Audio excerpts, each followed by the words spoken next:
The Galactic Council hall stood like a monument to pride, a cathedral of glass and crystal light floating high above the golden world of Syrian Prime.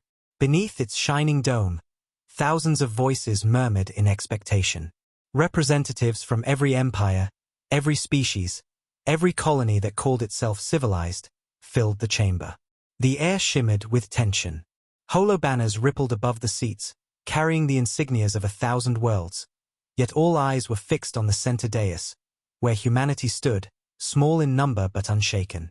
The human delegation was surrounded by those who once called them allies, who now looked at them with cold, polished smiles that hid years of deceit. For months, the Council had promised peace. They said the war with the Dravic Empire had finally ended. They said this meeting would be the dawn of unity. But to the humans, it felt like a funeral.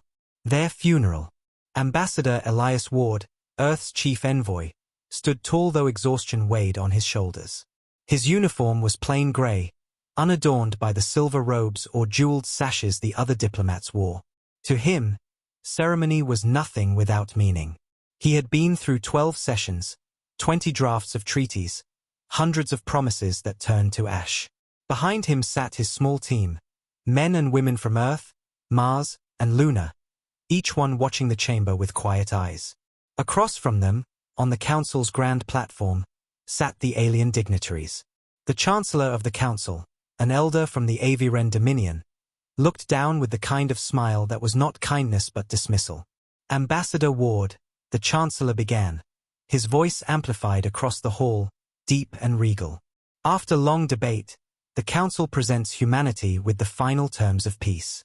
We urge you to accept them for the sake of order, for the sake of the galaxy. Holographic letters shimmered in the air, projected for all to see. The list was long: disarmament of all Terran fleets, surrender of all human colonies beyond Sol, the dismantling of Earth's defense grid, and the appointment of a council overseer to ensure compliance. The hall buzzed with murmurs. To most, it was politics as usual. To the humans, it was humiliation. Ward scanned the terms, his expression unreadable. His aide, a young woman named Lyra, whispered, "Sir, if we sign this, we won't even control our own moon." He nodded faintly. "I know." The Chancellor's voice echoed again. "Humanity has proven unstable. You have fought wars without permission, colonized worlds without coordination. The galaxy cannot afford such chaos again. This treaty ensures your survival within the safety of the Council's order." The words dripped with irony. "Ensures your survival." As if Earth's survival was a privilege, not a right. Ward raised his eyes slowly, meeting the Chancellor's gaze. "Safety," he said quietly. "Is that what you call this?" His voice was calm, but the silence that followed made even the walls seem to listen. "We asked for partnership, not permission. We asked for trust, not control." The Chancellor tilted his head slightly, feigning patience. "Your people brought fear to the stars, Ambassador. The Council remembers your wars, your weapons, your refusal to kneel when you were told to." Ward's lips curved in the smallest trace of a smile. "We remember something too." The chamber fell still. Every translator paused, every alien face leaned forward. Ward's tone never rose, but it carried a weight that pierced the air. "We remember when humanity joined this council, believing we could build something greater than ourselves. We believed your promises of equality, of shared destiny. We sent our fleets to defend your colonies, our scientists to repair your dying worlds. When the Dravic invaded your borders, we sent our sons and daughters to fight beside yours." His voice wavered, just slightly. "And when the Dravic turned their guns on us, when our worlds burned, where were you then?" The question hung like a knife. No one answered. Somewhere in the hall, a recording flickered to life, images from the war, of human ships burning, of Earth's surface scarred by orbital bombardment. Ward looked around the silent chamber. "You call us unstable because we fought to live. You call us dangerous because we refused to die quietly. And now, you ask us to surrender what little we have left, so you can sleep without guilt." The Chancellor shifted, his composure faltering. "Ambassador, this tone is unhelpful. Ward smiled faintly, a tired, human smile that held no malice, only sorrow. You mistake honesty for aggression. He took the treaty hologram from the table and looked at it, not with anger, but with grief. You call this peace. It's not peace. It's obedience. You want us to bow, to erase what we are, so you can pretend the galaxy is safe. He paused, lowering his hand slowly. But peace built on submission isn't peace. It's silence. And humanity will never be silent. Gasps rippled through the chamber. Some delegates hissed in outrage. Others whispered among themselves. The Chancellor rose sharply. If you reject this treaty, you reject the Council's protection. Ward looked up at him, his voice as steady as the heartbeat of the world behind him. You mistake your protection for our chains. The silence that followed was like gravity. The hall, once filled with the hum of politics and pride, now felt like a tomb. Even those who despised humanity could feel something shifting in the air, a quiet, terrible dignity. Ward turned to his delegation and gave a small nod. One by one, they stood. No words, no anger, just resolve. The cameras followed as they walked across the marble floor. The sound of their boots echoed through the hall, a rhythm that struck deeper than any speech. As they reached the door, the Chancellor called after them, his voice cracking with something that might have been fear. You walk away from peace. Ward didn't stop. He only said, without turning, no. We walk away from submission. The great doors closed behind them with a deep, resonant thud. The sound rolled through the hall like thunder. Inside, the council erupted. Delegates shouted. Translators struggled to keep up. News drones whirred in chaos. They'll destroy themselves, one alien cried. They'll beg to return, another sneered. But beneath the noise, there was unease. The council had seen humans angry before. But this was different. There was no rage in their walk, no desperation, only quiet purpose. And that frightened them more than any weapon. Outside, under the pale light of Sirian's twin suns, the human delegation stepped into the open air. The plaza below was filled with reporters and spectators from across the galaxy. Cameras swiveled, capturing every movement, every breath. Ward stopped at the top of the stairs, looking out at the sky. For a long moment, he said nothing. Then, in a voice soft enough to carry to every microphone, he spoke the words that would echo through history. You want peace without respect. You want peace without truth. We decline. The silence that followed was total. Even the wind seemed to stop. Lyra stood behind him, tears glinting in her eyes. Sir, she whispered. What now? Ward didn't answer immediately. He looked up, beyond the shining towers of the council city, toward the stars that had always called to his kind. Now, he said quietly, we prepare. That night, across the galaxy, the news spread like wildfire. Humans walk away from peace, the headlines screamed. On alien worlds, commentators mocked them. They'll come crawling back, they laughed. They can't survive alone. But on Earth, the people didn't despair. They watched the broadcast in silence, hearts heavy but proud. In the dim light of cities still scarred by war, mothers held their children tighter, and veterans raised their heads for the first time in years. Humanity had walked away not from peace, but from humiliation. On Mars, in the red dust outside the domed cities, engineers gathered in the old shipyards where the skeletons of forgotten warships lay buried. The order came quietly, reactivate the old systems. On Titan, deep beneath the methane storms, hidden for decades, a cold facility powered up, its lights flickering to life. The Terran defense network, dormant since the war, began to hum again. Across Luna's craters, silent observatories turned their gaze to the stars, their signals reaching places no one knew existed. In that moment, the galaxy celebrated humanity's weakness. But humanity had learned something the Council never understood. The walk away wasn't retreat. It was rebirth. And as the Council mocked, as the empires plotted, as the stars spun in their indifference, deep beneath the quiet of space, something ancient stirred again. The will of Earth. The fire that never truly died. No one in the council hall knew it then, but history had already turned. The galaxy believed humanity had surrendered. But in truth, humanity had done what they always did when cornered. They endured, they remembered, and they began to build. For when humans walk away, they don't vanish. They simply walk into the dark, to prepare for the light that comes after. The morning after the humans walked out, the Galactic Council hall felt colder, emptier, and yet full of noise.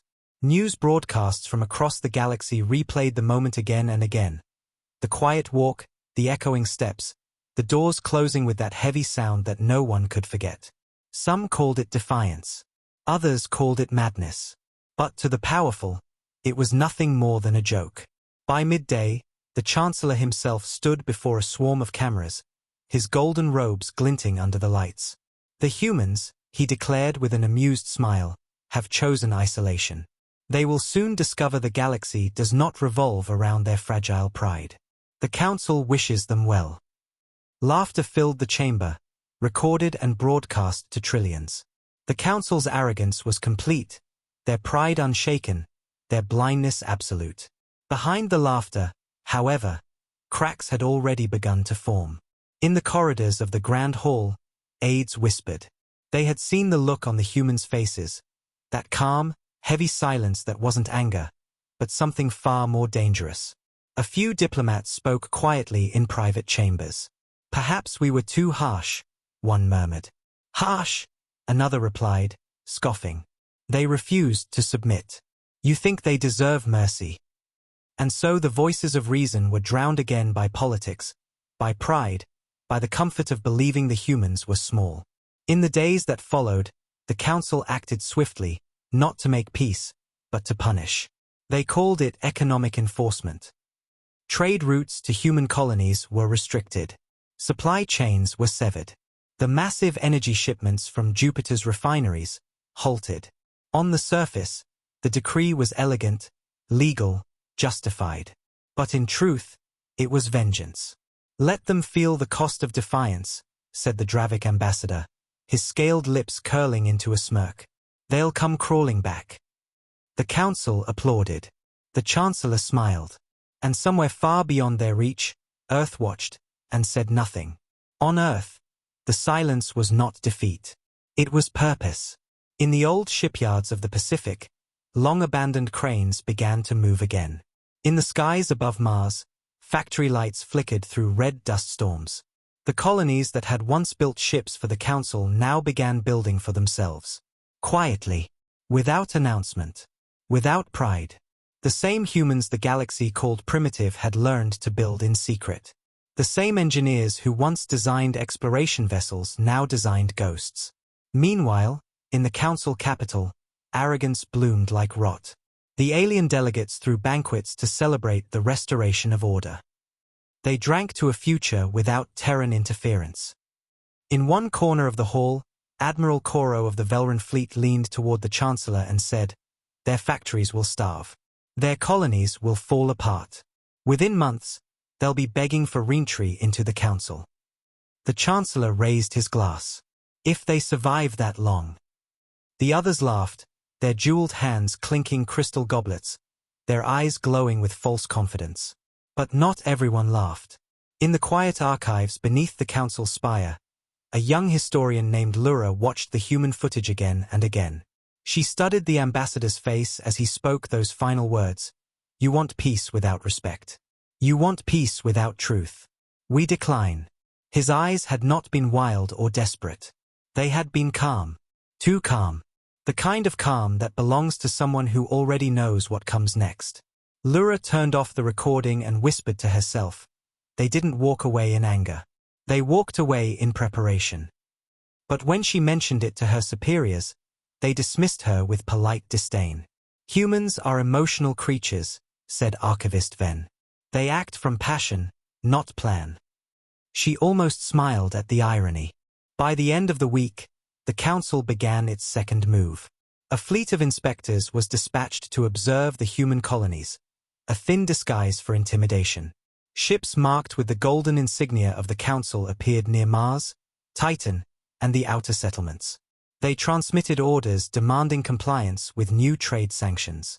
No human ships responded. After 3 days of silence, the fleet's commander sent a frustrated message back to the Council.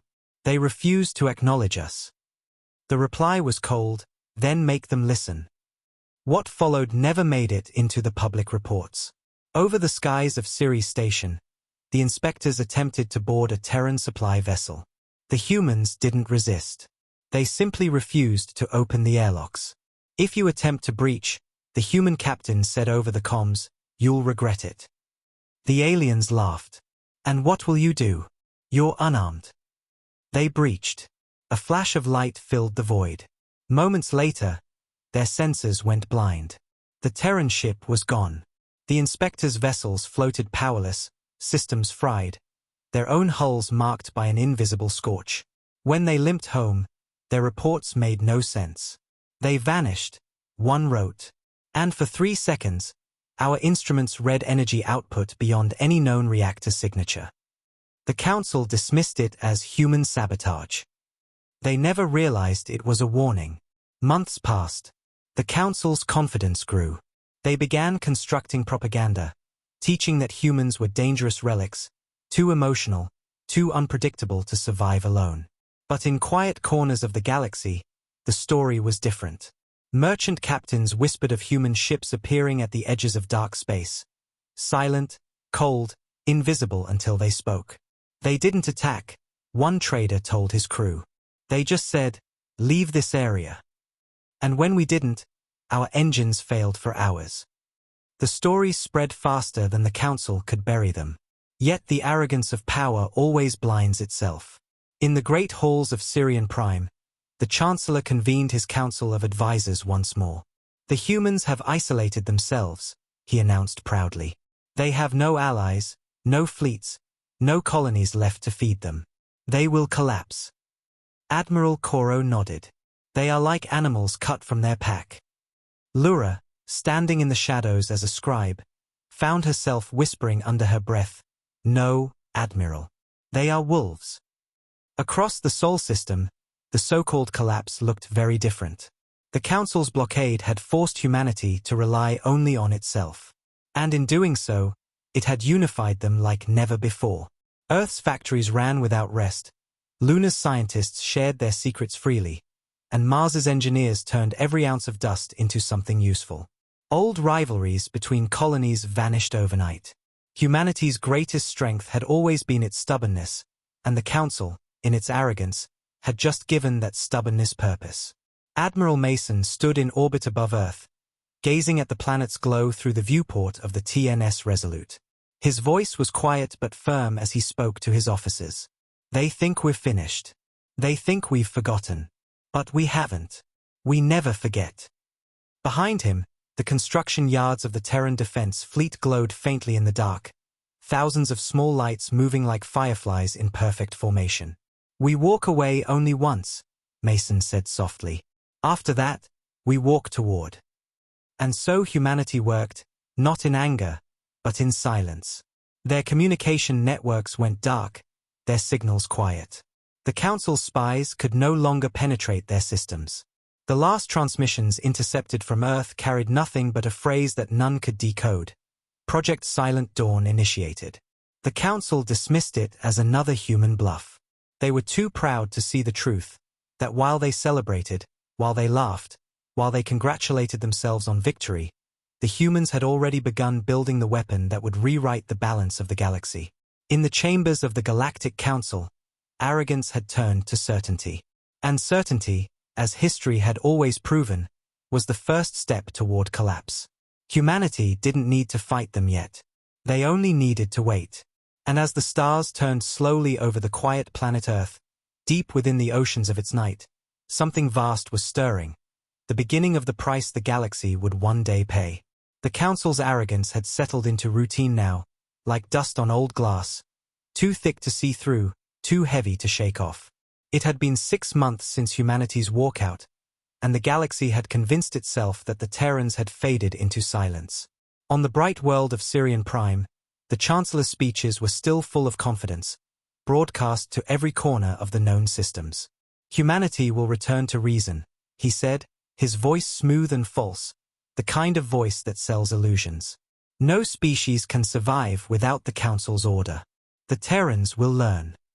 But the words had lost their echo. Too many ships had gone missing. Too many border worlds had gone dark. And though no one dared say it aloud, everyone in the great halls of power was beginning to wonder. What if the humans hadn't vanished at all?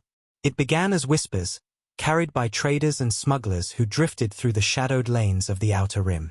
They spoke of ships that shouldn't exist, black hulls without markings, moving without light or heat, appearing for only a moment before fading into the void.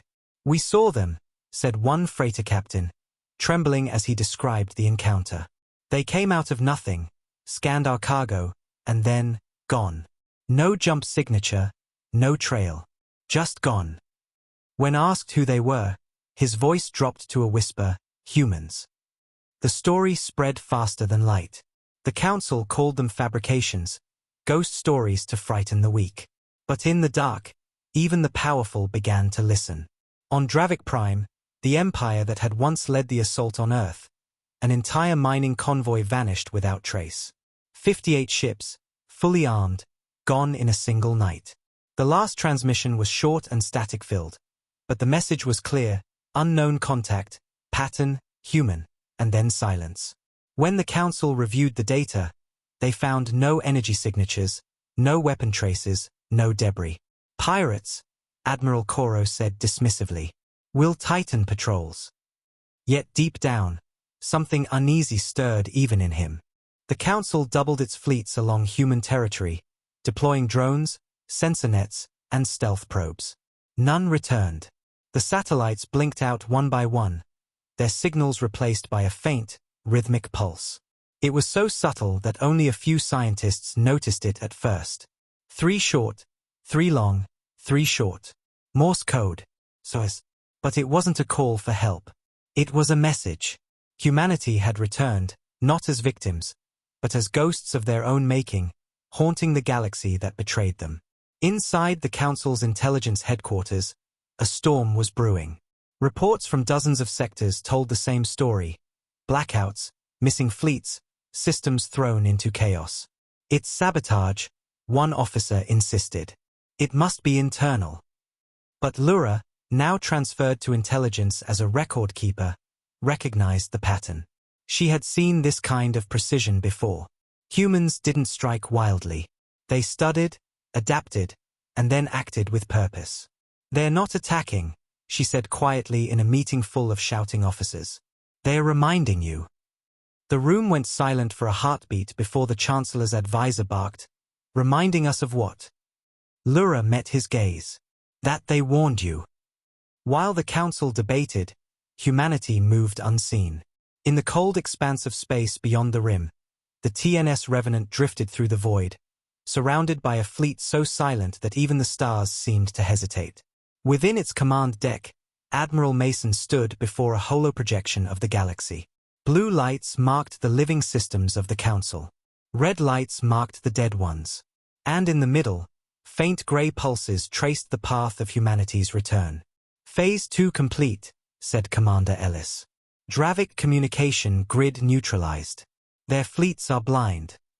Mason's eyes remained fixed on the map. "And the Council?" "Still calling it malfunctions." Mason almost smiled. "Then let them." On Mars, hidden under the old colonies, factories ran day and night. The hum of construction filled the underground caverns, where men and women welded armor, built reactors, and tested weapons that made the old warships look like toys. Entire cities beneath the surface lived and worked without sunlight, their only light the glow of human resolve. Scientists who had once designed colony domes were now creating stealth fields and gravity drives beyond anything the Council could imagine. Humanity was no longer catching up. They were evolving. Meanwhile, on Earth, silence covered the cities like a shroud. The sky was full of motion, but none of it could be seen by alien eyes. The planet that the Council called crippled now pulsed with quiet power. Every mountain hid tunnels, every ocean held silos, every moon carried the heartbeat of a fleet. Humanity had learned patience from pain, and now that patience had become their weapon. The first open strike came without warning. A council patrol fleet near the Vega corridor went dark. 12 ships vanished, then reappeared seconds later, drifting, no power, no life. Their hulls were untouched. Their crews were gone. On their bridges, a single phrase was burned into the glass panels, etched by plasma. "We are watching." The galaxy froze. Every transmission network buzzed with panic. The Chancellor ordered emergency meetings. "We must retaliate," shouted the Dravic representative. "We must remind them who rules the stars." But for the first time, no one agreed. Because deep down, every one of them knew the truth. They didn't rule the stars anymore. They had only borrowed them. Lura sat in her quarters that night. The lights dimmed, her mind full of static. She opened a secure channel, an old code she wasn't supposed to know, an ancient Terran communication frequency from the archives. She typed one sentence: "If you can hear this, I know you didn't start the fire, but you're about to finish it." The reply came an hour later, only 2 words, glowing on her screen like embers. "We remember." The next morning, chaos hit the Council again. The Dravic homeworld's orbital defense grid collapsed. Thousands of drones fell from orbit like rain. For 3 hours, the planet's surface was blind to the sky. The humans didn't attack. They just turned off the lights. And then, every screen across the planet flickered to life, showing a single image: the burning of Earth. The same footage the Council had once used to justify their betrayal. But now, beneath it, a line of text appeared in a language every species could understand. "This was peace, according to you." Then the screens went black. For the first time, the Chancellor couldn't speak. Every empire looked to him for orders, but his words failed. "They want revenge," he finally whispered. "They want war." Admiral Koro leaned forward, his voice trembling. "No, Chancellor.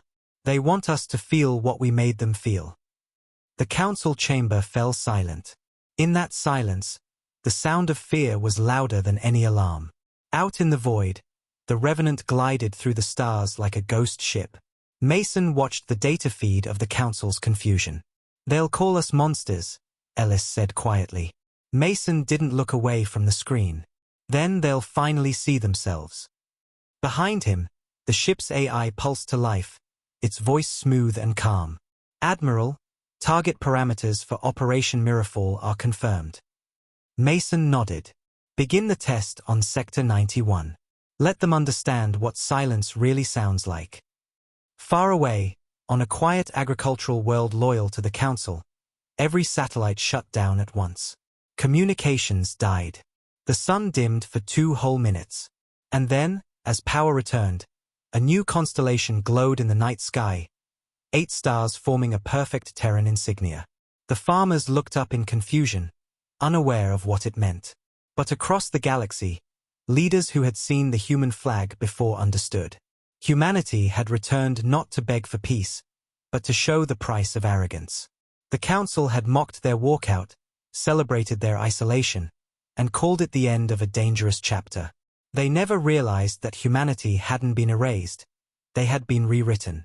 And now, every ship that vanished, every system that went dark, every whisper in the void carried the same cold truth. Peace was never theirs to give. It belonged to those who could defend it. For the first time in centuries, the Council was afraid. And in that fear, they finally remembered why humanity had always been different. Not because of their weapons. Not because of their strength. But because, unlike anyone else in the galaxy, humans never needed permission to survive. The galaxy had grown quiet again, but it was not the quiet of peace. It was the stillness before a storm. Every empire, every colony, every trade route held its breath. Somewhere out there, in the black between the stars, humanity had vanished from sight, but not from thought. The Council called them extinct, then irrelevant, then myth. But myths have power, and fear is the soil they grow in. For months, sightings continued, ghost fleets drifting at the edge of sensor range. Transmissions cut short by whispers in old Terran code. Fleets disappearing without a trace. The Chancellor told the galaxy to stay calm. "The humans are gone," he said again and again. But deep inside, even he stopped believing his own words. Because every time he looked up at the stars, he swore he could feel something looking back. Then, one day, the silence ended. It began in the Hellion expanse, a cluster of trade worlds that had never known war. Cargo ships moved in lazy arcs between suns, their captains too comfortable to imagine danger. That morning, the first ship went dark. Its last transmission was short, one word, carried through static, shadows. Within hours, 5 more followed. Then the entire sector went black. The Council sent a fleet, 50 ships strong, equipped with the best sensors and weapons their technology could build. They reached Hellion space and found nothing. No wreckage, no signs of battle, no signal. Only silence. Then, as they turned to retreat, something appeared ahead of them. Dozens of shapes, massive and dark, gliding out of the void. No lights, no insignias, just outlines against the stars. The fleet's admiral tried to hail them. No response. "Identify yourselves," he demanded. Still nothing. Then a voice came through the comms, calm and cold, carrying the weight of 1,000 ghosts. "Identification confirmed. You already know who we are." The next moment, every Council ship went blind. Their weapons failed, their engines froze, and their sensors flooded with static. In the dark, the human fleet moved like a shadow made of steel. One by one, the Council ships lost control and drifted into formation. Not destroyed, just captured, stripped of power, rendered harmless. When the lights came back, they were surrounded. On every screen, a single phrase appeared in bright white letters: "You called it peace." Then, as quickly as they had appeared, the human ships vanished. The Council was thrown into chaos. Emergency meetings were called, and the Chancellor's calm mask finally cracked. "They're not supposed to have this kind of power," he shouted. "Their technology was primitive." But even he knew that was a lie. Humanity had never been primitive. They had been inventive. They had been desperate. And desperation, given enough time, creates miracles. The Council ordered an investigation, but by the time their probes reached Hellion space, there was nothing left, no trace of human ships, no radiation, no wreckage. Just empty silence, cold and perfect. In the archives, Lura worked through the night. She had collected hundreds of intercepted transmissions, piecing together fragments of truth that others refused to see. One line kept repeating across different sources: "Revenant Protocol active." She didn't know what it meant, but she knew it wasn't random. When she decoded one of the Council's encrypted distress calls, her hands froze. It wasn't static. It was music, an old Earth melody, something human, soft and mournful, playing through the void. It was as if the humans weren't attacking. They were remembering. Across the galaxy, things began to fail. Communication networks glitched. Hyperspace gates flickered and shut down. Navigation systems malfunctioned. Entire trade sectors went dark for days at a time. It was chaos, but it was deliberate. Every system that failed had one thing in common: it was built with human technology. The galaxy had relied on human engineering for centuries. Their algorithms, their gates, their power relays. The Council had erased the humans, but they had never replaced their genius. Now humanity was reclaiming what it had made. Quietly, completely. On the bridge of the TNS Revenant, Admiral Mason stood before a vast holographic map of the galaxy. Blue lines marked the old trade networks. Red dots showed the Council's command worlds. "They built their peace on our hands," he said quietly, his voice steady and sharp. "Now let's see how it holds when those hands let go." Commander Ellis nodded. "Operation Eclipse ready, sir. We can disable 4 to 7% of their network in one sweep." Mason studied the map for a long time before answering. "Do it. But no civilian systems. We make them see, not bleed."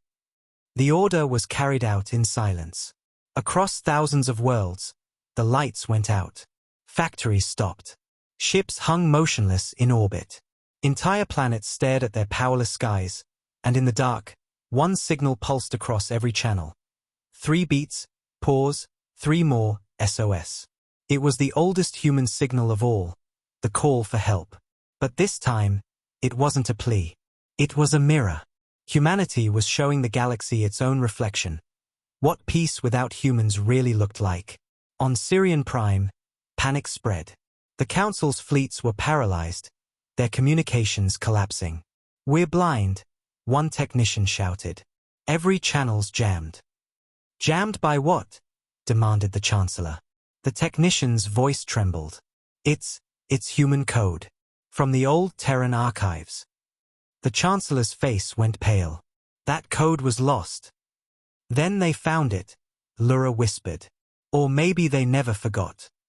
At that moment, a broadcast appeared across the Council's main communication hub. The hologram flickered to life, and a man stood before them. Human, tall, wearing a dark uniform with no insignia. His voice was calm, steady, unhurried. "You called it negotiation," he said. "You called it peace. You built your empire on our silence. But silence is not the same as surrender." Behind him, the image shifted, Earth. Burning, then rebuilding, then shining once more under the banner of the Terran flag. "We are not your subordinates," the voice continued. "We are the reason your systems run, your gates open, your fleets fly. You took what we built, called it yours, and called us dangerous. You were right. We are dangerous, but not to the innocent. Only to those who mistake mercy for weakness." Then the transmission ended. No demands. No threats. Just truth. For the first time, the galaxy realized what they had done. Every empire that once mocked humanity now stood helpless in the dark. Their own arrogance turned against them. They had made humanity indispensable, and humanity had walked away. Now the galaxy paid the price. In the following days, the Council tried everything: reboots, manual overrides, power redirection. Nothing worked. Even their AI systems had been rewritten, responding only to one line of code: Terran Command Override active. Entire governments froze in fear. The Chancellor finally admitted what he had refused to believe. "We don't control the galaxy," he said. "We never did." On the outer edge of Sol, the Terran fleet regrouped. Hundreds of ships formed into precise, silent ranks, each one a symbol of defiance and rebirth. They were no longer the old Terran navy of chaos and desperation. They were something greater, disciplined, patient, unified. Mason watched as the Revenant scanners showed the network collapse spreading across the stars. "They'll come to us," Ellis said quietly. "They always do when they're scared." Mason nodded. "And when they do, we'll remind them what peace actually costs." Back in the council chambers, the alien delegates argued, their voices cracking with fear. "They'll destroy us," one shouted.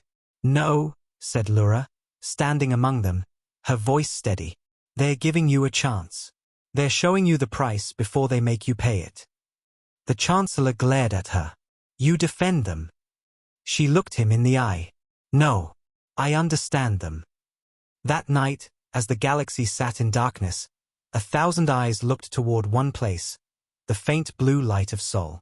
It was the only system still glowing, its ships patrolling like sentinels of old fire. The humans had not returned with rage. They had returned with memory. And memory, sharper than any weapon, was the one thing the galaxy could never erase. Far beyond, aboard the Revenant, Mason stood at the viewport, watching the stars flicker. "They thought peace was the absence of war," he murmured. "But peace was always the presence of respect." The stars reflected in his eyes like sparks of a flame reborn. And they're about to learn that lesson again. Outside, the Terran fleet began to move. Slow, silent, unstoppable. The long exile was over. The humans had returned not as the Council's soldiers, not as their servants, but as the architects of a new order. And as the first formation slipped into the dark, carrying the light of a world once burned, one truth echoed across the void. When humanity walks away, it's never the end. It's the beginning of something the galaxy will never forget. The once golden world of Sirian Prime had never felt this cold before. The towers of the Galactic Council shimmered in the pale light of its twin suns, but the glow no longer brought comfort. it only revealed the cracks. The grand hall that had once been a theater of power now echoed with frightened voices and shuffling feet. Delegates from 100 species shouted over one another, their fear laid bare for the first time in centuries. "They're crippling our worlds," roared the Dravic ambassador, his scales rippling with rage. "Our fleets can't move. Our gates are dead. They've hijacked everything." Another delegate hissed, "We should never have trusted their machines." And somewhere in the back, a quiet voice spoke what no one wanted to hear, "They warned us." At the head of the chamber, the Chancellor sat slumped in his ornate chair, his eyes heavy and sleepless. Reports filled his desk, entire systems offline, fleets vanishing, trade collapsing, colonies starving. 50% of the Council's core grid has failed, murmured one aide. Every recovery attempt only triggers new shutdowns. It's as if the network itself is rejecting us. The Chancellor's jaw tightened. "And the Terrans?" he asked. The aide hesitated. Silent. No demands. No communication. Just control. That silence terrified them more than any weapon could. It wasn't chaos. It was precision. Humanity wasn't striking out in vengeance. They were dismantling the very spine of the galaxy, piece by piece, without firing a shot. The Council had mocked them for walking away from negotiations. Now they realized what that walk truly meant. It was a quiet march toward dominance. The Dravic ambassador slammed his claws against the table. "Enough waiting. We must retaliate." "With what?" Another snapped. "Half our ships are dead in space. Our weapons don't even respond." "Then build new ones." "Using whose designs?"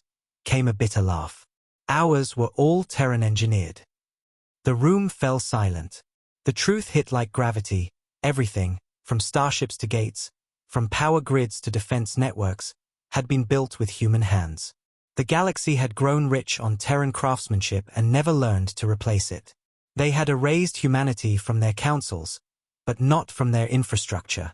On the observation deck high above the council hall, Lura stood alone, staring out at the ships drifting helplessly in orbit. The traffic lanes that had once glowed like veins of gold were now dark, their lights flickering weakly. She remembered the human ambassador's words, calm but final. "You want peace without respect. You want peace without truth. We decline." She whispered the words again, realizing now they weren't defiance. They were prophecy. Its power was woven into every world, its voice the law of the stars. But now, the Council was no longer a symbol of order. It was a monument to fear. The chambers of Syrian Prime, once alive with arrogance and laughter, had grown hollow and grey. Holograms flickered dimly, delegates whispered instead of shouting, and no one dared mention the word humans aloud. Even the Chancellor walked slower now, his robes dragging like chains. The illusion of control was gone. Every report from the outer sectors carried the same message: the Terrans are moving. But what frightened them most wasn't the movement itself. It was how quiet it was. They came like a tide without sound.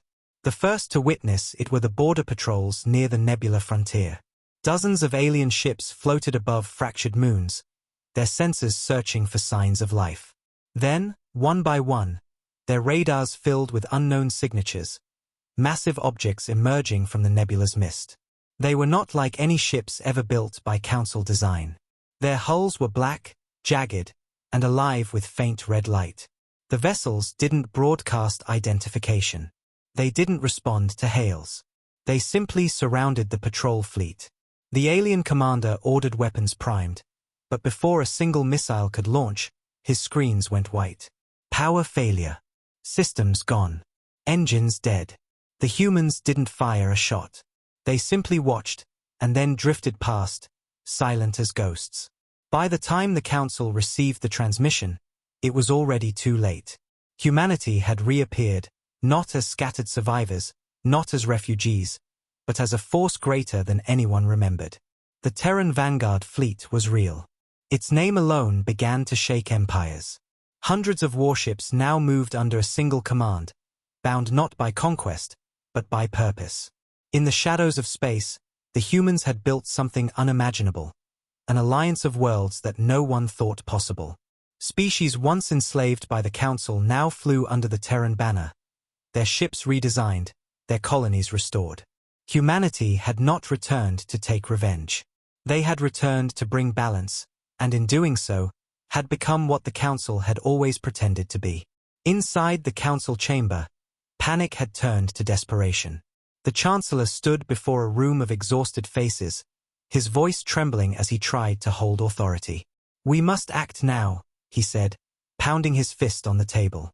"They are spreading influence. Worlds are joining them daily. If we don't respond, the Council will fracture." Admiral Koro's eyes blazed. "Then let it fracture," he snapped. "At least we'll survive the pieces. You want us to talk to them? To the very species that crippled our networks, humiliated our fleets, and emptied our vaults." "I want us to live," the Chancellor replied, his voice barely above a whisper. "And if that means kneeling, then we kneel." The room fell silent. No one spoke, but every delegate felt the truth settle in like dust. The Council's age was ending, and they all knew who had replaced them. Lura watched the exchange from her seat in the corner, the same seat she had occupied for years, the one no one noticed. Her hands trembled as she typed her report, not because of fear, but because of awe. For the first time in galactic history, humanity had done what no other species could. They had broken the system without destroying it. They had undone the arrogance of empires, not with fire, but with control. Lura thought back to the day she first saw the footage of Earth burning, how she had believed the Council's lies about the Terrans being unstable. But now she understood. The humans hadn't been unstable. They had been unfinished. And now, their completion had come at the galaxy's expense. Far across the stars, the TNS Revenant drifted in silence above the glowing sphere of New Earth. Its cities shone like veins of light across oceans of silver and green. Inside the command deck, Admiral Mason stood at the center of a massive projection. A holographic image of the galaxy divided into two colors. Blue for the Council. White for the Terran Accord. The blue was fading fast. "Reports from the midrim." Mason asked quietly. Commander Ellis stepped forward. "6 more systems joined the Accord this week, sir. Mostly independent colonies, but 2 are Council members." Mason nodded, his expression unreadable. "And the Council's fleets?" "Still grounded. They've tried reactivating their gates, but every attempt triggers the Terran override." Mason let out a faint sigh. "We gave them everything. Every design, every equation, every bridge they walk on. And now, they finally understand what it means to build peace on someone else's back." "Sir," Ellis asked after a pause, "what happens when they ask to negotiate?" Mason turned slowly toward the viewport, where New Earth's sunrise spread across the horizon. "Then we listen," he said. "But this time, they come to us. No stage, no throne, no council hall. Just one table, equal sides." He looked over his shoulder, his eyes hard. "And if they can't accept that, then history ends the way it began, with fire." Back on Sirian Prime, the Chancellor finally made his decision. "Send an envoy," he ordered. "To New Earth." His aides stared in disbelief. "You can't be serious," one said. "It's suicide." "It's survival," the Chancellor replied, though his voice trembled. "We cannot fight ghosts." Within hours, a small delegation of ships left Council space, carrying the white banners of truce. The entire galaxy watched as they traveled through the emptiness toward humanity's new home. Every broadcast called it the mission of reckoning. When they arrived, they expected intimidation, vast armadas, armed escorts, a display of power. But what they found instead was silence. New Earth hung before them, peaceful, serene. Its orbit was filled not with warships, but with ships of trade, science, and aid from dozens of species, all flying under the same flag. The human escorts that greeted them did not draw weapons. They guided them gently to orbit. "Welcome to New Earth," came a calm voice over the comms. "Please maintain formation. Weapons are unnecessary here." The delegation landed in a massive plaza surrounded by gleaming towers. At its center stood a long, simple table, Nothing grand, nothing gilded. Waiting there was Admiral Mason. The Chancellor stepped forward, his every movement heavy with humiliation.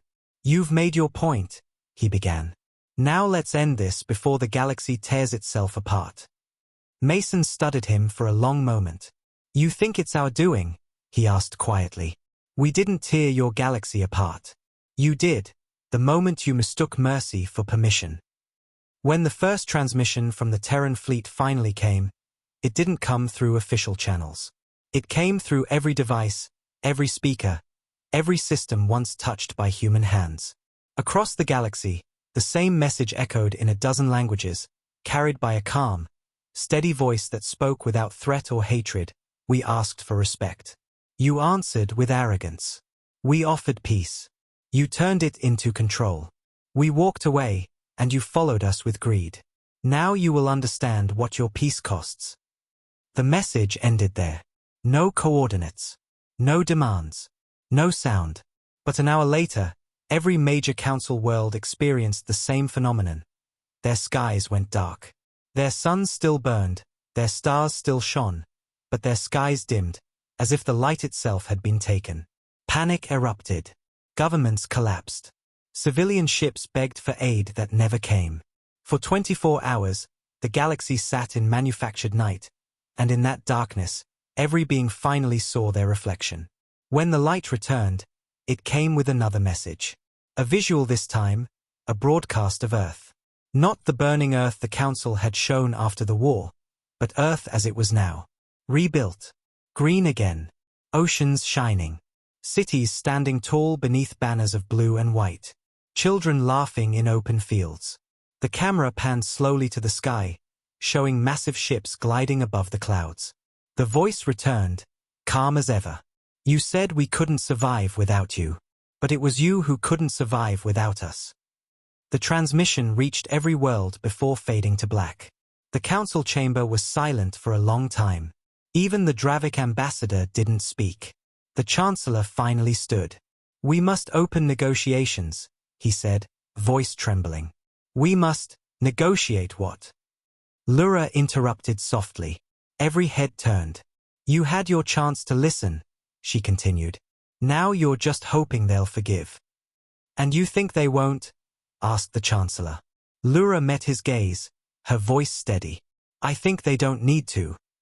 On the far side of the galaxy, the TNS Revenant floated above the shattered remains of an old council relay station. Admiral Mason watched the holographic feeds of the panic spreading through the network. "They're calling for surrender," said Commander Ellis. "Should we respond?" Mason didn't answer right away. He studied the map, his face lit by the pale blue glow of the dying systems. "No," he said finally. "Not yet. They need to understand what happens when power is built on pride." He walked to the viewport, his reflection merging with the stars beyond. "We don't destroy them," he continued. "We remind them. The moment they fear us, they'll rebuild the same arrogance again. The moment they understand, the galaxy changes forever." He turned to Ellis. "Have the fleet withdraw to the outer rim. Leave them to their silence." And so humanity disappeared again. The blackout ended, power returned, and the council rejoiced too quickly. "They're gone," shouted the Chancellor, desperate to believe. "We've survived." But even as the words left his mouth, a new report arrived. The Council's treasury planet, the vault world of Kether, had just been emptied. Every credit, every bar of plasma gold, every reserve had vanished. The locks hadn't been broken. The codes had been used perfectly. But those codes are impossible," cried the finance minister. "Only the treasury AI knows them." A pause. Then another whisper, "Who built the AI?" The room fell silent. That night, a new image appeared across the galaxy. It wasn't a message, not a threat. Just a single phrase, carved into data streams and broadcast across the old trade channels. "The price has been paid." Lura watched it flicker across her screen, and for the first time, she didn't feel fear. She felt something else. Understanding. Humanity had never wanted conquest. They wanted recognition. And when the galaxy refused to give it, They took something far greater, control of their own destiny, and everyone else's as consequence. The next day, rumors began spreading that the humans had returned to the galactic rim, not to attack, but to rebuild what they called the Terran Accord. Refugees from broken colonies flocked to their space, begging for protection. The Terrans accepted them all, alien and human alike. Food, medicine, power, all restored within days. Where the Council had ruled with laws, the humans ruled with action. They didn't demand loyalty. They earned it. In the Council chambers, fear turned into desperation. "We must strike before they grow stronger," shouted the Dravic ambassador. "You've already lost," countered another. "Half our species are migrating to their side." The Chancellor slammed his fist against the table. "Enough!" His voice cracked through the chaos. "We can't fight them. We can't stop them. And soon," he trailed off, eyes distant. "Soon, we'll have to follow them." High above New Earth, Admiral Mason watched fleets from dozens of alien worlds approaching orbit, not as enemies, but as seekers of alliance. The Terran flag waved from every shipyard, from every station. Humanity had not demanded revenge. They had inspired reform. Ellis joined him at the viewport. "They are coming to us for help," he said quietly. Mason nodded. "That's how it always begins." As the fleets descended, Mason whispered the words that would later be carved into the halls of New Earth. "We asked for respect, and they gave us war. We gave them silence, and they found fear. Now we give them peace, and they'll finally understand what it's worth." And in the quiet between the stars, the galaxy began to change. Not through destruction, not through dominance, but through the slow, undeniable truth that when humanity walks away, they do not vanish, they reshape the world behind them. The galaxy had always believed that the Council would endure forever. The Chancellor swallowed hard. "Then what do you want?" he asked. "What does humanity want from us?" Mason's reply was simple. "We want you to remember. We want you to see what peace really costs. And we want you to stop pretending you ever owned it." He leaned forward, his voice soft but sharp. "You thought you could make us bow forever. You thought we'd beg for your approval. But you forgot one thing. We never needed your light to find our way in the dark." When the meeting ended, no treaty was signed. No document was drafted. But something far greater happened. The Council stood from that table not as rulers, but as equals. And the galaxy, watching from afar, understood that the age of arrogance had ended.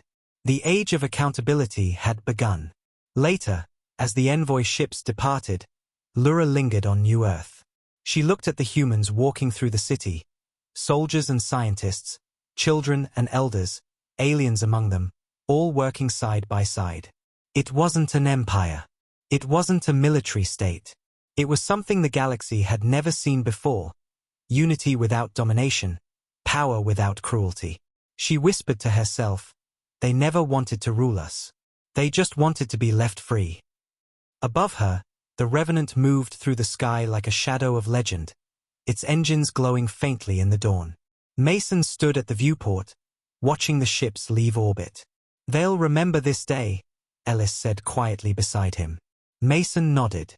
"They will. And when they tell their children about it, they'll finally speak the truth. Humanity didn't bring war to the stars. The stars brought it to us.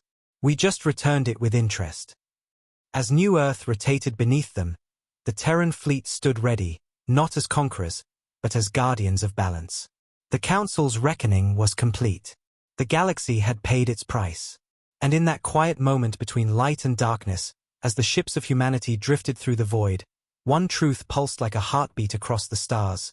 Earth was gone, but humanity remained, eternal and unyielding, the fire that the universe could never extinguish. The galaxy had known countless dawns before, but none like this. For thousands of years, the stars had risen over empires, councils, and civilizations that believed themselves eternal. They all thought power meant domination, that peace could only exist when others were silent. But now, under the soft blue light of New Earth, a new kind of dawn had begun, one born not from conquest, but from remembrance. Humanity had walked through fire, through betrayal, through silence, and had emerged not as the galaxy's destroyer, but as its mirror. They didn't rise to rule the stars. They rose to remind them what strength truly was. Across the void, thousands of worlds began to shift. Where once the golden banners of the Galactic Council hung proudly, new symbols appeared, silver stars over blue, the mark of the Terran Accord. It was not an empire, not even an alliance in the old sense. It was something simpler, and therefore, something stronger. It was a promise that no world would ever be silenced for the sake of peace again. Humanity's leadership wasn't enforced by fear, but by memory. The memory of what it felt like to be abandoned. The memory of standing alone. On New Earth, the sky shimmered with fleets from every corner of the galaxy. Ships of alien design now bore Terran upgrades, their engines glowing with human-made light. The air traffic above the capital was endless. Aid ships, diplomats, scientists, refugees. The old boundaries that had divided species for centuries were dissolving under the quiet discipline of human rebuilding. In the great central plaza stood a monument made of mirrored steel, engraved with one sentence: "Peace without respect is surrender." It was the same line Ambassador Ward had spoken before walking out of the Council's so-called peace summit years ago. Now it stood as the foundation of a new era. Inside the TNS Revenant, Admiral Mason watched from the observation deck as the sunlight spread across New Earth's oceans. His reflection shimmered faintly in the glass, worn but calm. "It's begun," said Commander Ellis beside him. "The Council worlds have signed the accord. Even the Dravik have sent envoys." Mason gave a faint smile. Even they learned what arrogance costs. It only took a few centuries. "And what now, sir?" Ellis asked. "Do we finally rest?" Mason's gaze lingered on the planet below. "Rest comes later," he said quietly. "For now, we teach them how to live with the peace they never understood." Far away, in the ruins of the old Council Hall on Sirian Prime, Lura stood alone in what was once the heart of galactic power. The vast chamber, once blinding with light, was now open to the sky. Vines crawled through the broken glass, and the only sound was wind. She ran her hand across the cracked marble where the Council seal had once been carved. Now, someone had etched 3 words into it instead: "Earth still stands." She smiled softly, feeling the weight of the past lift. For the first time in her life, the galaxy wasn't divided between rulers and ruled, it was simply alive. Her comlink buzzed. A voice came through, an old friend, now working under the Terran Accord's archives. "Lura, they're waiting for your report," the voice said. "How does it look out there?" Lura looked up at the twin suns shining through the shattered dome. "It looks like balance," she said. "It looks like they finally understand." Back on New Earth, Mason stepped onto the platform of the newly built Accord Hall, where leaders from hundreds of worlds had gathered. The crowd was silent, their eyes fixed on him. He spoke slowly, his words calm but filled with the same gravity that had once silenced the Galactic Council. "When we walked away," he began, the galaxy laughed. "They thought silence meant surrender. They mistook patience for weakness. But silence can be louder than any weapon, and patience can be sharper than any blade." He paused, letting his gaze sweep across the sea of faces. "We do not seek vengeance. We seek understanding. We do not demand loyalty. We demand honesty. And we do not build empires. We build futures." His voice carried through the hall and out into the streets, echoed across ships, stations, and colonies, transmitted to every corner of the galaxy. "Remember this," he said. "We walked away not because we were defeated, but because we were waiting for the day the galaxy was ready to hear the truth. That day is today." The crowd erupted, not with the deafening cheer of victory, but with the quiet applause of hope. It was the sound of a galaxy waking up. After the ceremony, as night fell, Mason walked alone through the corridors of the Revenant. He stopped at a small memorial wall where the names of every soldier lost during the fall of Earth were engraved in silver light. "We did it," he whispered softly. "You weren't forgotten. You built this with your silence." The stars outside flickered gently, as if answering him. Above New Earth, The Terran fleet spread across the void like a constellation reborn. No longer a weapon, it was a guardian. Patrols no longer sought war, they sought balance. Where famine struck, Terran ships brought aid. Where conflict brewed, they sent negotiators, not soldiers. The same hands that once forged destruction now shaped stability. The galaxy, at last, began to understand that humanity's greatest weapon was never fire, it was conviction. Years passed. The scars of the old order began to fade. Children of species that once hated each other now grew up under the same sun, studying in the same academies, speaking the same shared trade language, one built from human words. The Council's archives, once locked away, were reopened under the Accord, and for the first time in recorded history, the truth of the war was taught freely. Students learned not of the human rebellion, but of the human awakening. And every year, on the day humanity had walked away from the Council, bells rang across every world. Not in mourning, in remembrance. Lura, now older, stood beside Mason at the monument on New Earth. "Do you ever regret it?" she asked. "Walking away."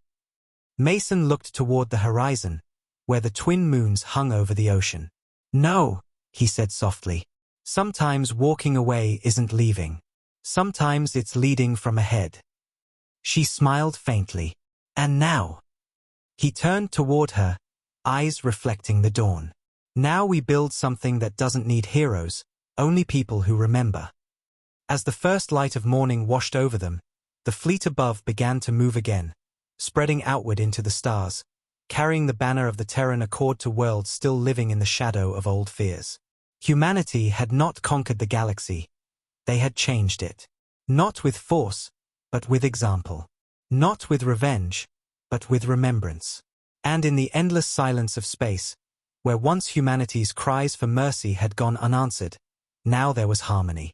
The stars that had once watched Earth burn now bore witness to something else, the rebirth of a civilization that refused to die. A new signal pulsed through the galaxy then, broadcast not as a warning, but as a promise. It was transmitted in every language, across every species, every ship, every station.